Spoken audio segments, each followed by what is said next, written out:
आप सभी का स्वागत है आपके अपने चैनल भार्गव विद टीच में। 1.1 एनसीईआरटी क्लास 10 की मैथ चल रही है, जिसका पहला वीडियो और दूसरा वीडियो हमने अपलोड कर दिया है। पहला प्रश्न उस पहले वीडियो में हल कराए गए हैं, दूसरे वीडियो में दूसरे प्रश्न हल कराए गए हैं। अब ये तीसरा वीडियो चल रहा है और ये तीसरा प्रश्न है। कोशिश की जाएगी कि इसी वीडियो में आपको सारे प्रश्न सॉल्व करवा दिए जाएं। अगर नहीं हो पाता तो एक वीडियो और इसका आएगा, जिसमें प्रश्नावली के सारे सॉल्यूशन आपको करवा दिए जाएंगे। ठीक है, अब आप चलते हैं अपने सवाल पर। अभाज्य गुणनखंड विधि के द्वारा निम्नलिखित पूर्णांकों के एचसीएफ और एलसीएम ज्ञात कीजिए। तो सबसे पहले 12 के अभाज्य गुण, सबसे पहले आपको लिखना है हल, फिर आपको लिखना है दिया है। क्या लिखना है? दिया है। अब आपको क्या करना है? 12 के अभाज्य गुणनखंड निकालने हैं। अभाज्य गुणनखंड 12 के, तो 12 के अभाज्य गुणनखंड, अभाज्य गुणनखंड। तो मैं आपको 12 के अभाज्य मतलब एलसीएम ही निकालना है इसका। एक प्रकार से बात एलसीएम की ही की जा रही है, यानी कैसे निकालना है आपको 12 के गुणनखंड। तो देखिए, इधर मैं आपको बता देता हूं। सबसे पहले इसमें 2 से भाग दीजिए। 2 छक्के 12, फिर 2 से चला जाएगा 2 3 6, और फिर 3 से जाएगा 3 एकम 3। तो इसके अभाज्य गुणनखंड होंगे 2 गुणा 2 गुणा 3। ये इसके अभाज्य। किसके? आपने भी 12 के अभाज्य गुणनखंड निकाले हैं। ए से ही 15 के निकालने हैं और ए से ही आपको 21 के निकालने हैं। तो अब निकालते हैं अपन 15 के अभाज्य गुणनखंड। 15 के अभाज्य गुणनखंड, अभाज्य गुणनखंड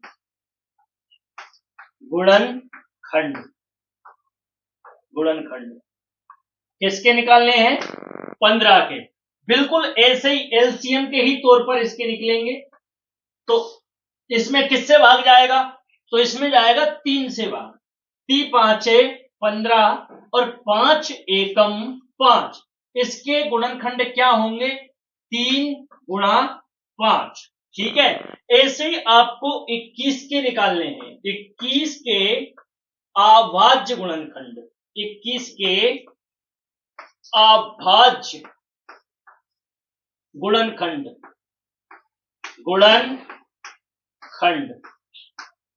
बिल्कुल ऐसे ही निकालने हैं जैसे वो निकाले हैं। ऐसे ही 21 को यहां लिख लीजिए। ऐसे ही एलसीएम का प्रारूप बना लीजिए।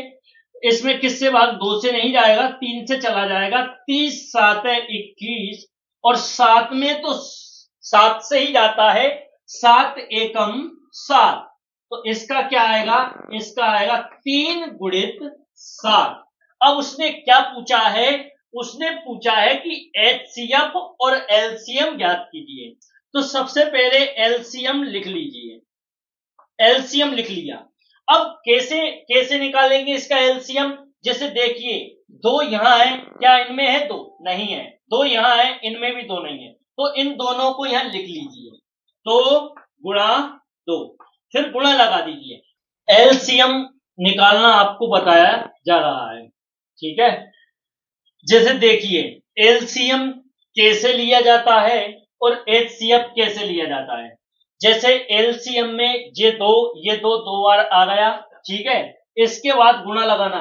पर ये याद रखना, 3 यहां है, यहां भी है और यहां भी है। तो 3 एक ही बार लिखा जाएगा। ये नहीं कर देना कि ये 3 भी लिख दो, ये 3 भी लिख दो और ये 3 भी लिख दो। नहीं, ऐसा नहीं होगा। ठीक है, ये केवल यहां भी होगा, यहां भी होगा, यहां भी, लेकिन लिखा एक ही बार जाएगा एलसीएम में। इसके बाद क्या बचा है आपका? 5 आ गया। इसके बाद क्या आएगा आपका? 7 आ गया। ठीक है, इनका आपस में गुणा कर लेते हैं अपन। 7 तिया 21 और 21 पंजे 105, 21 पंजे, इन तीनों का गुणा किया 105 आया, 2 दूनी 4, तो इनका 4 आ गया, फिर गुणा 4 पंजे 20 और 4 एकम 4, तो इसका एलसीएम कितना आएगा? इसका एलसीएम आएगा आपका 420। इसका एलसीएम कितना आएगा? 420। अब आपसे एचसीएफ भी पूछा है इसमें, है ना, लिखा है ना कि एचसीएफ और एलसीएम ज्ञात कीजिए। एलसीएम निकाल लिया है, अब आप एचसीएफ निकालोगे। एचसीएफ क्या बोलता है? एचसीएफ बोलता है कि वो संख्या जो यहां भी हो, यहां भी हो और यहां भी हो, तो उसे एक बार लिख दो। जैसे ये 3 यहां भी है, ये 3 यहां भी है और ये 3 यहां भी है, तो अपन ने 3 लिख दिया। क्या और कोई सी संख्या मिल रही है? 2 यहां पर है, लेकिन 2 यहां पर नहीं है, यहां भी 2 यहां पर नहीं है। 5 यहां है, क्या यहां है 5? यहां भी नहीं है। 5 यहां भी नहीं है। 7 यहां है, यहां 7 नहीं है, यहां 7 नहीं है, अर्थात एचसीएफ कितना होगा? 3 होगा। तो आप लिख देना कि एलसीएम कितना आया इसका? 420 आया एलसीएम। और एचसीएफ कितना आया इसका? एचसीएफ कितना आया? एचसीएफ आया इसका 3। यही आपका क्या है? पहले प्रश्न का यही आपका उत्तर है। ठीक है, ये क्या है आपका? ये आपका उत्तर है। ठीक है, ये उत्तर है। चलिए अब अपन दूसरा सवाल करते हैं। तो सबसे पहले क्या लिखोगे आप? आप लिखोगे हल, इसके बाद लिखोगे दिया है। क्या लिखोगे? हल लिख के अब लिखोगे आप दिया है ना? दिया है, दिया है। तो अब दिया है, इसके बाद में इसी को उतार लेना। 17, 23, 29। तो आपको क्या करना है? 17 के अभाज्य गुणनखंड करने हैं, है ना? क्या करने हैं? 17 के अभाज्य गुणनखंड। तो सबसे पहले 17 के अभाज्य गुणनखंड, अभाज्य गुणनखंड,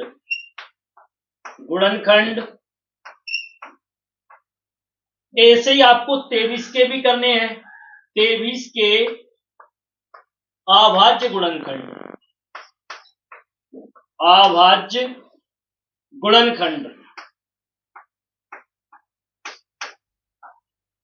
गुणनखंड, ऐसे ही आपको 29 के करने हैं। 29 के अभाज्य गुणनखंड,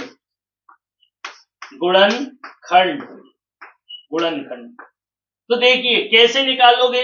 इसके कैसे निकालोगे, इसके कैसे निकालोगे और इसके कैसे निकालोगे? तो 17 लिख लोगे आप। 17 लिख लिया, इसका एलसीएम का प्रारूप बना लेना। देखिए अब आप इसमें डायरेक्ट 17 से भाग नहीं दे सकते। क्या करना पड़ेगा आपको? सबसे पहले आपको देखिए, अगर किसी संख्या में किसी भी संख्या का भाग ना जाए, लेकिन एक वो संख्या है जिसमें हर हाल में इसमें एक का भाग तो जाएगा ही जाएगा। एक का भाग अगर आप 17 में दोगे तो 17 ही आ गया। अब क्या 17 में तो 17 से ही जाएगा और किसी से नहीं जाएगा, तो 17 एकम 17 ऐसे, यानी कि इसका क्या बनेगा गुणनखंड? 1 गुणा 17।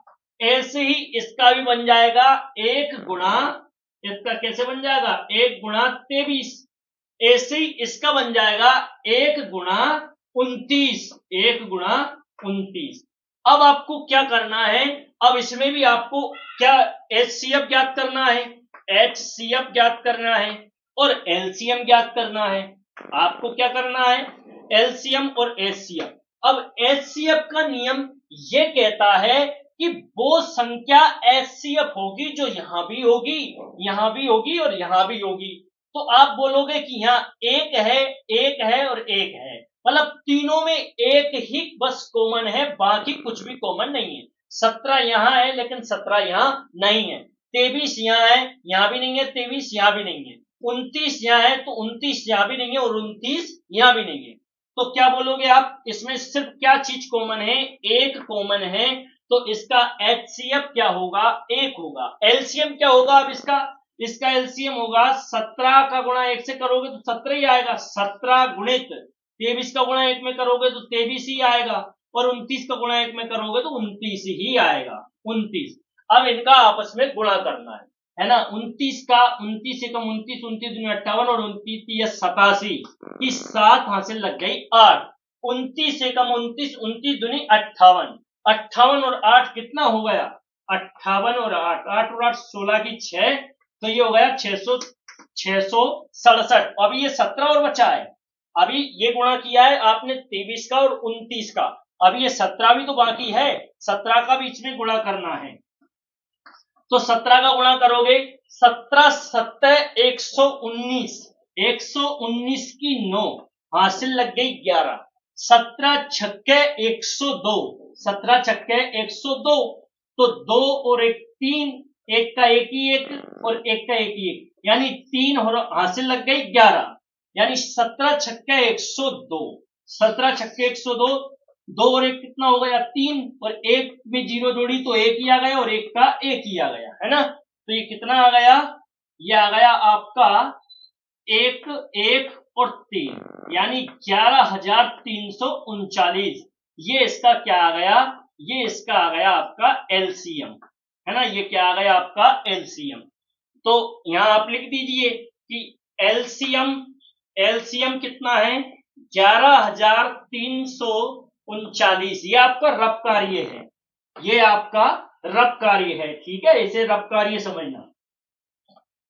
तो इसका उत्तर कितना, एलसीएम कितना आया 11,339, और एचसीएफ कितना आया, इसका एचसीएफ आया है 1, ठीक है।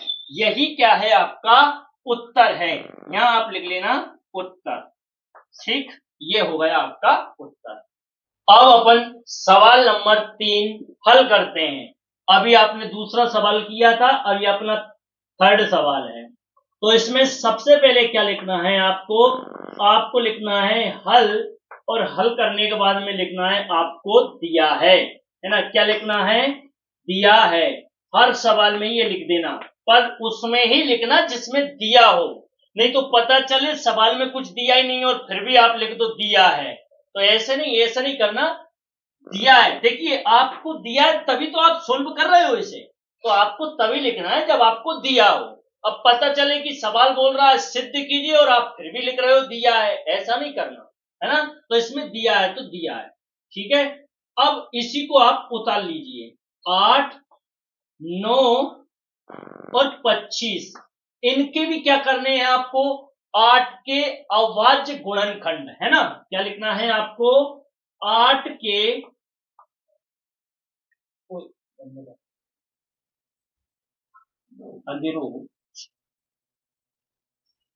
अब देखिए सवाल नंबर 3, 8 9 और 25, इसमें भी आपसे एलसीएम और एचसीएफ पूछ रहा है, यानी अभाज्य गुणनखंड विधि के द्वारा एचसीएफ निकालना है और एलसीएम निकालना है। सबसे पहले क्या लिखोगे आप, हल दिया है, इसके बाद क्या करोगे आप, इसके बाद यही सवाल आप उतार लोगे। अब आप लिखोगे 8 के अभाज्य गुणनखंड, अभाज्य गुणनखंड, 8 के अभाज्य गुणनखंड, ये लिख के आपको फिर ये करना है। ऐसे ही आप 9 के लिखोगे, 9 के अभाज्य गुणनखंड, अभाज्य गुणनखंड,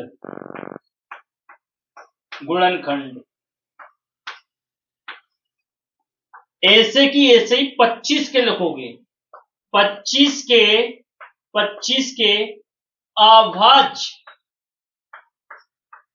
अभाज्य गुणनखंड,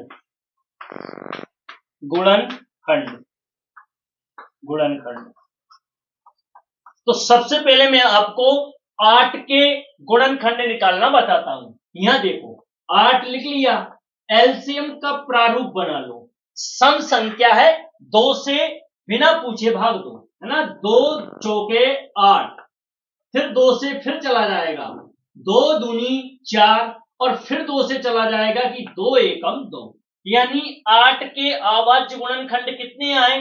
2 आएंगे 3 बार, यानी कि 1 बार 2, 2 बार और ये 3 बार। ठीक है, अब ऐसे ही आपको 9 के निकालने हैं, 9 के अभाज्य गुणनखंड निकालने हैं, ऐसे की ऐसे ही, यानी कि 9 लिख लेना है, एलसीएम का प्रारूप बना लेना है। अब इसमें किससे भाग जाएगा? तो इसमें जाएगा 3 से, 3 त्रिके 9 और 3 एकम 3, तो इसके कितने गुणनखंड आए हैं? इसके आए हैं 3 गुणित 3। ऐसे ही इसके निकाल लेंगे 25 के, तो यह 25 का प्रारूप बना लीजिए, 25 के निकाल लीजिए। इसमें किससे जाएगा? 5 से, पच्चम 25 और 5 एकम 5, तो इसका क्या आएगा? 5 गुणा 5। इन तीनों में अब देखिए, इसमें आपसे पूछा है HCF, HCF क्या होगा और LCM क्या होगा, LCM क्या होगा, ये पूछ रहा है। तो देखिए HCF, इनमें कौन सी संख्या कॉमन है, यानी कि वो यहां भी हो, वो यहां भी हो और वो यहां भी हो। तुम बोलोगे कोई सी संख्या कॉमन नहीं है, लेकिन एक संख्या कॉमन है। अगर मान के चलिए मैं 1 का गुणा यहां भी कर दूं तो भी कोई दिक्कत नहीं है, मैं 1 का गुणा यहां भी कर दूं तो भी कोई दिक्कत नहीं है, और मैं 1 का गुणा यहां भी कर दूं तो भी कोई दिक्कत नहीं है कोई भी दिक्कत नहीं है। तो तुम बोलोगे इन तीनों में अगर कुछ भी कॉमन नहीं है, लेकिन क्या चीज कॉमन मिलेगी? एक कॉमन मिल जाएगी, एक कॉमन होगी, है ना। तो एक ही आपका क्या होगा? इसमें HCF हो जाएगा, एक क्या हो जाएगा? HCF हो जाएगा। मतलब जहां कोई संख्या कॉमन ना मिले तो समझना एक तो कॉमन होता ही है। अब देखिए यहाँ ये 2 2 2, तो एलसीएम में लिख लीजिए 2 गुणित 2 गुणित 2। इसके बाद ये 3, वो एक का कोई महत्व नहीं है, एक का लिखना लिखो चाहे ना लिखो कोई मतलब नहीं है उस एक से। फिर इसके बाद ये 3 और ये 3, यानी कि 3 गुणित 3। अब ये 5 और ये 5, ठीक है, तो ये 5 गुणित का ये 5, ठीक, ये आपका रब कार्य है, ये आपको रब कार्य है। तो पच्चम 25 और 25 तिया 75, और 75 दुनी, यानी कि पच्चम 25 25 ती 75, तो इनका आपस में आपने गुणा कर लिया इनका, तो कितना आ गया? 75। 3 दुनी 6, 6 दुनी 12 और 12 दुनी 24, इनका गुणा किया तो कितना आ गया? 24 आ गया। ठीक है, कितना आ गया? 24 आ गया एलसीएम। आगे बढ़े, अब 24 का गुणा 75 से करो, यानी कि 24 पंजे 24 से कम 24, 24 दुनी 48, 24 तिया 72, 24 चौका 96 और 24 पंजे 120, 120 की जीरो और हासिल लग गई 12। 24 से कम 24, 24 दुनी 48, 24 तिया 72, 24 चौके 96, 24 पंजे 120, 24 छंगे 144, 24 सत्ते 168, है ना। 24 सत्ते कितना आएगा? 168। 8 2 10 की सुपर, हासिल लग गई 1 6 7 और 1 8 और 1 का 1 ही 1। ये क्या है? ये आपका एलसीएम हो गया है। ठीक है, ये क्या हो गया है? एलसीएम। यहां लिख दो आप, एचसीएफ कितना निकाला था आपने? एचसीएफ निकाला था आपने 1, और एलसीएम कितना आया है इसमें आपका? एलसीएम आया है आपका 1800। क्या आया है? 1800। ठीक है, इन्हें आप अंडरलाइन कर दीजिए, दोनों को अंडरलाइन हो गया, और यहां लिख दो आप उत्तर। ये क्या है आपका? ये आपका उत्तर है। यानी कि हमने थर्ड के तीनों क्वेश्चन आपको समझा दिए हैं। आप इनका अब रिवीजन कीजिए। अपन चौथा सवाल करते हैं। अब प्रश्न क्रमांक चौथा है, प्रश्नावली 1.1 का प्रश्न क्रमांक चौथा। इसमें भी क्या करना है आपको? सबसे पहले आपको लिखना है हल, और आपको लिख देना है दिया है ना। क्या लिखना है? दिया है। ठीक है, आपको क्या लिखना है? दिया है। तो अब आप वो क्या पूछ रहा है, एक बार प्रश्न पढ़िए। HCF 306 657, इसका HCF कितना है? 9 दिया है। तो इसका LCM यानी 306 657 ज्ञात कीजिए, यानी इसका LCM आपको निकालना है। LCM तो क्या करते हैं, इसमें आपको सूत्र बताया जाएगा। जैसे दो संख्याएं कौन कौन सी है? एक संख्या तो है, पहली संख्या है 306, है ना। पहली संख्या क्या है, फर्स्ट संख्या, पहली संख्या कितनी है इसमें, तो पहली संख्या है आपकी 306, ठीक है 306। और दूसरी संख्या क्या है, दूसरी संख्या क्या है, दूसरी संख्या क्या है इसमें, दूसरी संख्या है 657, ठीक है। दूसरी संख्या क्या है 657।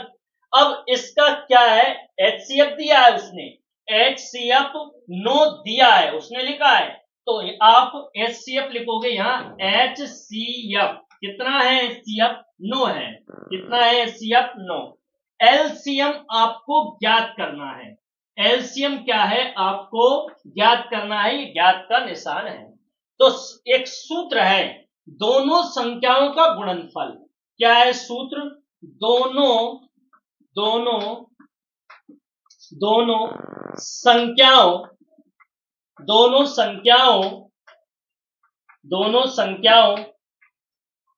का गुणनफल, दोनों संख्याओं का गुणनफल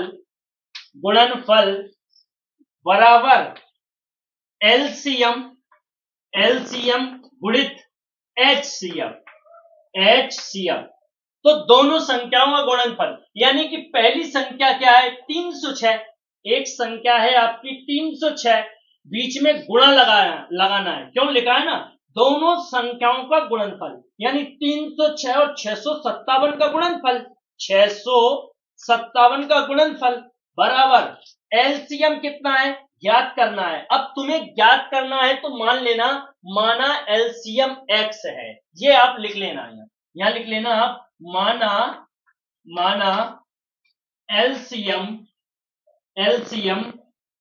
x है, माना LCM x है, तो आप एक काम करना, LCM की जगह x लिख देना, तो LCM की जगह आप लिख देना x गुणा, और HCF की जगह क्या लिखोगे आप, HCF की जगह 9 लिखोगे, क्योंकि HCF का मान दिया है ना, HCF बराबर कितना है 9, तो HCF की जगह लिखोगे 9। LCM को हमें ज्ञात करना है, तो हमने मान लिया, माना LCM x है, तो अब LCM का मान क्या हो गया, x हो गया, यानी LCM की जगह आप क्या लिख दोगे, x लिख दोगे।